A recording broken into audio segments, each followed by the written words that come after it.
Hello everyone, வாழ்க வளமுடன். இன்னைக்கு என்ன பார்க்க போறோம்னா நிஃப்டி அண்ட் சென்செக்ஸ் இன்னவர் இன்வெஸ்டர் இன்ஜினியர் இன்வெஸ்டர் தமிழ் அப்படின்ற சேனல்ல இன்னைக்கு நம்ம பார்க்க போறது நிஃப்டி அண்ட் சென்செக்ஸ். அதை பத்தின ஒரு ஷார்ட் சம்மரி வைக்கிறேன். மார்க்கெட் கவரேஜ் இப்போ பார்த்தீங்கன்னாக்கா ஷேர் மார்க்கெட்ல நம்பர் ஆஃப் ஷேர்ஸ் நிறைய ட்ரேட் ஆயிட்டு இருக்கு. 1000 இருக்கலாம், 2000 இருக்கலாம், 5000 இருக்கலாம். இந்த அப்புறம் இந்த நம்பர் வந்து சேஞ்ச் ஆகிட்டே இருக்கும். ஏன்னா புதுசு புதுசாக கம்பெனிங்க லிஸ்ட் ஆகுது ஸ்டாக்ல மார்க்கெட்ல. ஸோ அது எல்லாமே ஆட் ஆகிட்டே இருக்கும். இப்போ பார்த்தீங்கன்னா இப்போ லாஸ்ட் 2 வீக்ஸ் பேக் பார்த்தீங்கன்னாக்கா ஒரு 4 கம்பெனி ஆட் ஆனிச்சு. ஐபிஓ ரிலீஸ் பண்ணி ஸ்டாக் மார்க்கெட்டுக்குள்ளார என்ட்ரு ஆனிச்சு செகண்டரி மார்க்கெட்ல. ஓகேங்களா? இந்த மாரி இது டைனமிக் லிஸ்ட் சேஞ்ச் ஆகிட்டே இருக்கும்.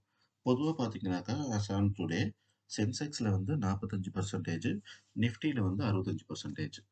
இப்படிதான் ஸ்டாக் இருக்கு. அதாவது எப்படின்னாக்கா 100 ஷேர் இருக்கு அப்படின்னாக்கா 2 எக்ஸ்சேஞ்ச் போர்டு இருக்கு. ஒண்ணு நிஃப்டின்னு சொல்லுவோம். இன்னொன்னு வந்து சென்செக்ஸ்னு சொல்லுவோம். ஓகேங்களா? சென்செக்ஸ் என்னன்னாக்கா பிஎஸ்சி பாம்பே ஸ்டாக் எக்ஸ்சேஞ்சில் ட்ரேட் ஆகக்கூடிய ஸ்டாக்ஸ். அதுக்கெல்லாம் இண்டெக்ஸ் பேரு சென்செக்ஸ், அவ்வளவுதான். சென்செக்ஸ்ன்றது ஒரு பேர், அவ்வளவுதான். ஸோ என்னன்னாக்கா அதுக்கு head office Bombay stock exchange இருக்கு இல்லையா, அதுல ட்ரேட் ஆகிட்டு இருக்கும். அண்ட் நிஃப்டின்றது என்எஸ்சி, அதாவது national stock exchange. So Bombay stock எக்ஸ்சேஞ்சுன்னு ஒன்று இருக்கு, நேஷனல் ஸ்டாக் எக்ஸ்சேஞ்சுன்னு இன்னொன்று இருக்கு. இந்த ரெண்டு தான் மேஜரா ஸ்டாக்ஸ் ட்ரேட் ஆகிட்டு இருக்கிற பிளாட்ஃபார்ம்ஸ். இந்த ரெண்டு பிளாட்ஃபார்ம்ல நிஃப்டியில வந்து 65% கவர் ஆயிருக்கு. 100 ஷேர்ல 65 ஷேர் நிஃப்டியில ட்ரேட் ஆகுது, 45 ஷேர் சென்செக்ஸ்ல ட்ரேட் ஆகுது. இது வந்து எக்ஸ்க்ளூசிவ். இது இல்லாம என்ன ஆகும்னாக்கா ஒரே ஸ்டாக்கு 2 இதுலயும் ட்ரேட் ஆகும். நிஃப்டிலையும் ட்ரேட் ஆகும், சென்செக்ஸ்லயும் ட்ரேட் ஆகும். ஸோ டிஃபரன்ஸ் கூட இருக்கும். என்னன்னாக்கா ஒரு 50 பைசா, ரூ. 1 இந்த டிஃபரன்ஸ் தான் இருக்கும். ஒண்ணும் பெரிய டிஃபரன்சஸ் இருக்காது. என்னன்னாக்கா பிஎஸ்சி ரொம்ப பழசு. அந்த காலத்துல இருந்து பிஎஸ்சி ஃபங்க்ஷன் ஆயிட்டு இருக்கு. ஸோ பாம்பே ஸ்டாக் எக்ஸ்சேஞ்சில் ரெக்யர்மெண்ட்ஸ் கம்மி. நீங்க ஒரு கம்பெனி ஆரம்பிச்சு நீங்க இது ஒரு கம்பெனி இது ரிஜிஸ்டர் பண்ணி இவ்வளோ பேர் ஒர்க் பண்றாங்க, இவ்வளோ கேபிட்டல் இருக்குன்னு சொல்லிட்டு நீங்க அவங்கள்ட்ட ஈஸியா அப்ரூவல் வாங்கிடலாம். பட் நிஃப்டியில என்னன்னாக்கா கொஞ்சம் அட்வான்ஸ்ட் லேட்டஸ்டா அது வந்ததால அதுல இன்னும் கொஞ்சம் அடிஷனல் ரெக்யர்மெண்ட்ஸ் போட்டிருக்காங்க. எப்படின்னாக்கா நீங்க ஆனுவல் ரிட்டர்ன்ஸ் ரிலீஸ் பண்றது நீங்க இந்த டயத்துக்கு கரெக்டா ரிலீஸ் பண்ணணும். அப்புறம் வேற வேற ரெகுலேஷன்ஸ் ஆடிட் வர்றது, இந்த மாதிரி நிறைய ரெகுலேஷன்ஸ் இருக்கும். அது எல்லாத்தையுமே கம்பைல் பண்ணாதான் நிஃப்டியில போய் உங்களால ட்ரேட் பண்ண முடியும், மீன் கம்பெனிஸ். ஸோ அதனால ஆஸ் அ இன்வெஸ்டர் இப்போ நாம் வந்து நம்மளோட சேஃப்டியை பார்க்கும்போது நம்ம நிஃப்டிக்கு போறது பெட்டர் அப்படின்னு தோணும். ஏன்னா நிறைய ரெகுலேஷன்ஸ் இருக்கிறதால நிஃப்டியில இருக்கிற கம்பெனிஸ் அவ்வளோ சீக்கிரமா டிஃபால்ட் ஆகாதுன்ற ஒரு நம்பிக்கை, அவ்வளவுதான் எனக்கு. அதை பத்தி என்னால அவங்களோட குவாலிட்டி ஆஃப் சர்வீஸ் இவங்களோட குவாலிட்டி ஆஃப் சர்வீஸை எப்படி சேஞ்சஸ் அது எனக்கு எக்ஸாக்டா தெரியாது. ஸோ இங்கே தான் போட்டிருக்கேன். நம்பர் ஆஃப் கம்பெனிஸ் பார்த்தீங்கன்னா சென்செக்ஸில் 30 கம்பெனிஸ், நிஃப்டியில் 50 கம்பெனிஸ்.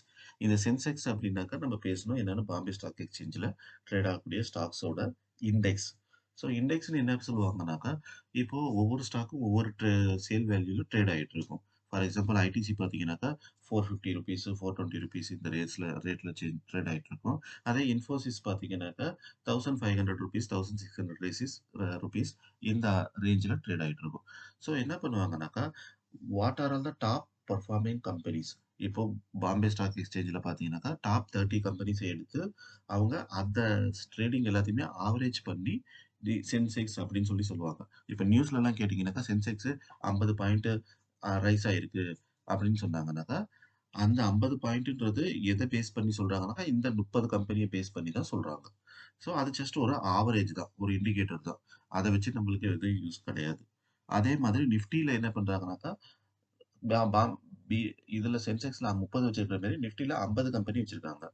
அந்த 50 டாப் பர்ஃபார்மிங் கம்பெனியோட ஆவரேஜ் பர்ஃபார்மன்ஸை வச்சு அவங்க நிஃப்டி வந்து இவ்வளவு பாயிண்ட்ஸ் ரைஸ் ஆனிச்சு, இவ்வளவு பாயிண்ட்ஸ் கம்மியானுச்சு அப்படின்னு சொல்லி இண்டிகேஷன் கொடுப்பாங்க. ஸ்லைட்ல பாத்தீங்கன்னாக்கா இப்போ இங்க பாத்தீங்கன்னாக்கா ஸ்டாக்ஸ் ட்ரேடிங் இன் சென்செக்ஸ். இப்ப பாத்தீங்கன்னா லிஸ்ட் ஆஃப் ஸ்டாக்ஸ் இருக்கு. அந்த 30 கம்பெனி சொன்னோம் இல்லையா, அது எந்த 30 கம்பெனின்றது இதுல இருக்கு. இதுல என்ன கிரீன் அண்ட் ரெட் இருக்குதுன்னாக்கா நான் டவுன்லோட் பண்ணி சேவ் பண்ணும்போது எது எது கிரீன்ல இருந்ததோ அது வந்து எது எது பிளஸ்ல இருந்ததோ சேல்ஸ் வேல்யூ அடிஷனலா இருந்ததோ, அதாவது நேத்து சேல் ஆனதை விட இன்னைக்கு கொஞ்சம் அதிகமாகுது இல்லையா, ஸோ அது வந்து கிரீன்ல இருக்கு, மற்றது ரெட்ல இருக்கு. இந்த ரெட்டு கிரீனை விட்டுருங்க. இதுதான் மொத்தமா 30 stock trading in Sensex. Trading in சென்செக்ஸ்னாக்கா இண்டெக்ஸை கிரியேட் பண்றதுக்கு 30 பேசிக் ஸ்டாக்ஸ் இது. ஸோ என்ன பண்ணுவாங்க சம் பீப்பிள்ஸ் இன்வெஸ்டர்ஸ் இந்த சென்செக்ஸ்லயே போய் இது பண்ணுவாங்க, இன்வெஸ்ட் பண்ணுவாங்க. ஏன்னா, இப்போ நம்மளுக்கு எப்படின்னாக்கா, புதுசா நம்ம வர்றோம். நம்மளுக்கு எந்த கம்பெனி நல்லா பெர்ஃபார்ம் பண்ணும்னு தெரியாது. அப்படின்றப்ப என்ன பண்ணுவாங்க, சரிப்பா இந்த இண்டெக்ஸ்லயே நம்ம போட்டுருவோம். அப்படின்னு சொல்லி இண்டெக்ஸ்ல போட்டீங்கன்னாக்கா, அது வந்து மியூச்சுவல் ஃபண்ட் மூலியமா தான் போட முடியும். டைரக்ட்டா ஸ்டாக் மார்க்கெட்ல போட முடியாது. ஸோ இண்டெக்ஸ்ல போட்டுட்டோம்னாக்கா, இண்டெக்ஸ் எப்பவுமே ரைஸ் ஆயிட்டே தான் இருக்கும். பார்த்தீங்கன்னாக்கா, லாங் டெர்ம்ல கொஞ்சம் டிப் ஆனாலும் திரும்ப ரைஸ் ஆகும். ஏன்னா 30 கம்பெனி இருக்கு. எல்லாமே டாப் பெர்ஃபார்மிங் கம்பெனி இல்லையா? ஒரு 10 கம்பெனி சரியா பெர்ஃபார்ம் பண்ணலனாலும், மிச்சம் 20 கம்பெனி நல்லா பெர்ஃபார்ம் பண்ணுச்சுனாக்கா, நம்மளுக்கு ரிட்டர்ன்ஸ் அதிகமாகும். ஸோ அந்த பேசிஸ்ல ரிஸ்க் அதிகமா எடுக்காதவங்க, ச இந்த மாரி இண்டெக்ஸ்ல போய் ட்ரேட் பண்ணலாம். இன்வெஸ்ட் பண்ணலாம். ஓகேங்களா? Next sectoral distribution. இது வந்து என்எஸ்சில அதாவது நிஃப்டில செக்டர் வைஸ் என்னென்ன கம்பெனிஸ் இருக்கு? பேங்க்ஸ் பார்த்தீங்கன்னா 26% இருக்கு. கம்ப்யூட்டர் சாஃப்ட்வேர் கம்பெனி 10% இருக்கு. அதுக்கப்புறம் ஆயில் ரிஃபைனரீஸ் அண்ட் மார்க்கெட்டிங் 8% இருக்கு. அதுக்கப்புறம் பார்த்தீங்கன்னா ஹோல்டிங் கம்பெனிஸ் 1% இருக்கு. பெயிண்ட்ஸ் பார்த்தீங்கன்னா 1.09% இருக்கு. ஏர்லைன் பார்த்தீங்கன்னா 1% இருக்கு. பப்ளிக் செக்டார் பேங்க் பார்த்தீங்கன்னா 3% இருக்கு. டீ, காஃபி பார்த்தீங்கன்னா 0.6% இருக்கு. இந்த மாரி செக்டரல். சம்டைம்ஸ் என்ன ஆகும்னாக்கா, செக்டரல் ரொட்டேஷனும் ஆகிட்டே இருக்கும். ஒரு ஒரு செக்டார் மட்டும் நல்லா பெர்ஃபார்ம் பண்ணும். சைக்கிளிக்ன்னு சொல்லுவாங்க இத. இப்ப பார்த்தீங்கன்னாக்கா, சம்மர்ல வந்து ஏசி, ஃப்ரிட்ஜு இது எல்லாமே அதிகமா சேல் ஆகும். ஸோ அது ஒரு type of sector. So summer வரும்போது AC companies they have to increase அவங்களோட புரொடக்ஷனையும் இன்கிரீஸ் பண்ணணும். அவங்க இப்ப நார்மலா 10 யூனிட் அவங்க ப்ரொடியூஸ் பண்றாங்கனாக்கா, மேனுஃபேக்சர் பண்றாங்கனாக்கா, சம்மர்ல 15ஆ பண்ணணும். ஏன்னா, அதிகமான பீப்பிள் வாங்குவாங்க. ஏன்னா, அது அந்த சீசன். ஸோ அந்த மாரி இந்த செக்டார்ஸ் இருக்கு. அப்புறம் இண்டைசஸ் நிஃப்டிய வந்து இண்டைசஸா எப்படி பார்க்குறாங்கன்னாக்கா, இந்த மாரி ஈக்விட்டி ஈக்விட்டில செக்டரல் நம்ம பார்த்தோம். அதாவது ஒவ்வொரு இந்த இண்டெக்ஸ்ன்றது நிஃப்டி பார்த்தோம், சென்செக்ஸ் பார்த்தோம். ஓகேங்களா? இதே மாதிரி இதுக்குள்ளாரையும் அ இதெல்லாம் இருக்கு. என்னது இண்டெக்ஸஸ். இப்ப பார்த்தீங்கன்னா, நிஃப்டி ஆட்டோ அப்படின்னு பார்த்தீங்கன்னாக்கா, நிஃப்டில ட்ரேட் ஆகக்கூடிய ஆட்டோ கம்பெனிஸ். அதாவது auto machine auto makers like Ashok Leyland, Tata இந்த மாரி கம்பெனிஸ் எல்லாமே சேர்த்து ஒரு நிஃப்டி ஆட்டோன்னு போட்டிருப்பாங்க. அதே மாரி நிஃப்டி பேங்க்னாக்கா, நிஃப்டிக்குள்ளார ட்ரேட் ஆகுற பேங்க்ஸ் எல்லாத்தையுமே சேர்த்து HDFC, ICICI bank, SBI bank, இந்த பேங்க், அந்த பேங்க்ன்னு எல்லாத்தையுமே சேர்த்து பேங்க் நிஃப்டின்னு சொல்லுவாங்க. ஸோ இந்த மாதிரியும் இருக்கு. நீங்க இண்டெக்ஸ்ல போடும்போது என்ன போடலாம்? ஒண்ணு நிஃப்டி 50ல போட்டுறலாம். இல்லன்னா சென்செக்ஸ்ல போட்டுறலாம். இல்லனாக்கா இந்த மாதிரி ஆட்டோ ஸ்டாக்ஸ். ஏன்னா என்னோட மெக்கானிக்கல் ஃபீல்டு. எனக்கு ஆட்டோ கம்பெனிஸ்னாக்கா தெரியும். இன்னும் போக போக கம்பெனி கார்ஸ் எல்லாம் இன்கிரீஸ் ஆயிட்டு தானே இருக்கும். எதுவும் குறைய போறதில்ல. இல்லையா? டெக்னாலஜி வளரப்போகுது. அதனால என்ன பண்ணுவேன், ஓகேப்பா இது சேஃப் பெட்டு. நிஃப்டி ஆட்டோல நம்ப எவ்ரி மந்த் ஒரு 1000மோ, 2000மோ போடலாம் அப்படின்னு சொல்லி மியூச்சுவல் ஃபண்ட் மூலியமா நான் அத போடலாம். ஸோ அதுக்காக இந்த செக்டர்ஸ் போட்டிருக்கோம். இங்க காமிச்சிருக்கோம். அப்புறம் சரி நம்ம சென்செக்ஸ்ல பார்த்தோம் 30 ஸ்டாக்கு. அதே மாரி நிஃப்டில எது 50 ஸ்டாக்குனாக்கா, இப்போதைக்கு இருக்கிற லிஸ்ட் பிரகாரம் இது. இப்போ சப்போஸ் நான் நான் முன்னாடியே சொன்னேன், டாப் பெர்ஃபார்மிங் கம்பெனிஸ வச்சிருப்பாங்க அப்டின்ட்டு. ஸோ இதுல ஏதாச்சும் பெர்ஃபார்மிங் சரியில்ல அப்டின்னாக்கா என்ன பண்ணுவாங்க, இத எடுத்துட்டு வேற நல்ல பெர்ஃபார்மிங் கம்பெனிய எடுத்து கொண்டு வந்து இதுல போட்டுருவாங்க. ஸோ அதனால அந்த ஸ்ட்ரென்த் வந்து உங்களுக்கு டைல்யூட் ஆகாது. ஸ்ட்ராங்காவே இருக்கும். இந்த மாரி இண்டெக்ஸ். இப்ப பார்த்தீங்கன்னா, இதுல Reliance Industries, HDFC bank, Bharti Airtel, Tata Consultancy, ICICI, SBI, Infosys, Bajaj Finance, Hindustan Unilever, Larsen டர்போ, மாருதி சுசுகி, ஐடிசி. இப்ப பார்த்தீங்கன்னா, இதெல்லாம் எஃப்எம்சிஜில இருந்து, பேங்க்ல இருந்து, ஆயில் ரிஃபைனரில இருந்து எல்லாமே இருக்கு. பேஜ்ல பார்த்தீங்கன்னா, Mahindra and Mahindra auto makers, HCL, Sun Pharma, Kotak bank, Axis, Titan, UltraTech. So இந்த மாதிரி நீங்க பார்த்துக்கலாம். 50 ஸ்டாக் இருக்கும். 3வது பேஜ். இதுல பார்த்தீங்கன்னாக்கா, Adani enterprises, eternal, JSW steel plant, paint company, Wipro, Bajaj auto company, Nestle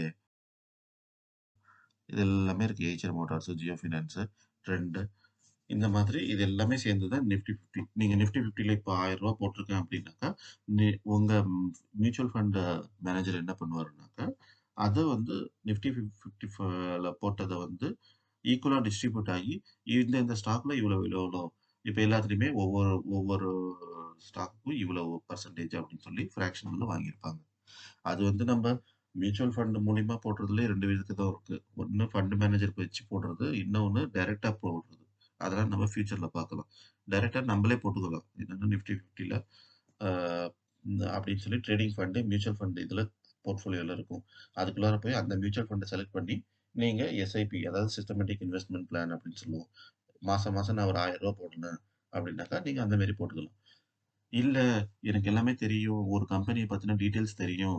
அப்டின்னாக்கா, நீங்க கம்பெனிக்குள்ளார போய் போடலாம். இதுல எது பெட்டர் ப்ராஃபிட் வரும்னு பார்த்தீங்கன்னாக்கா, அ ஷார்ட் டெர்மு பிளஸ் டெக்னிக்கலா தெரிஞ்சவங்களுக்கு ஸ்டாக் உள்ளார போய் போடுறது தான். ஏன்னா, நீங்க ஸ்டாக்ல போயிட்டு நீங்க ஒரு நாள் இன்னைக்கு எவ்வளோ போடுறீங்களோ, 1 வாரம், 2 வாரத்துல கூட அது மல்டிஃபோல்ட் ரிட்டர்ன்ஸ் குடுக்கலாம். பிளஸ் டபுள் ஆகலாம். ஓகேங்களா? பட் இண்டெக்ஸ்ல அப்படி இல்ல. ரொம்ப கிராஜுவலா போயிட்டுருக்கும். அதுக்கு தான் என்ன சொல்லுவாங்கன்னா, இண்டெக்ஸ்ல போட்டாக்கா ஒரு மாதிரி பேங்க் எஃப்டி மாதிரி. பேங்க் எஃப்டினாக்கா என்ன? ஃபிக்ஸட் டெபாசிட் பேங்க்ல நம்ம போடுறோம். அது வருஷத்துக்கு 8% 6% 7%ன்னு இன்ட்ரெஸ்ட் குடுக்குது. அந்த மாதிரி அதே ரேஞ்ச்ல அந்த 8ன்றது இங்கே 10%ஆ வரலாம். 2% அதிகமா வரலாம். இண்டெக்ஸ்ல போடும்போது. அதே நீங்க ஸ்டாக்ல போடும்போது, அந்த 10% 2 நாள்ல கூட வந்துரும். ஸோ கரெக்ட்டான ஸ்டாக்க நம்ம கண்டுபிடிச்சு, அது போடணும். அது நம்ம நெக்ஸ்ட் நம்ம கரெக்ட்டான ஸ்டாக்க செலக்ட் பண்ணணும் அப்படின்றது.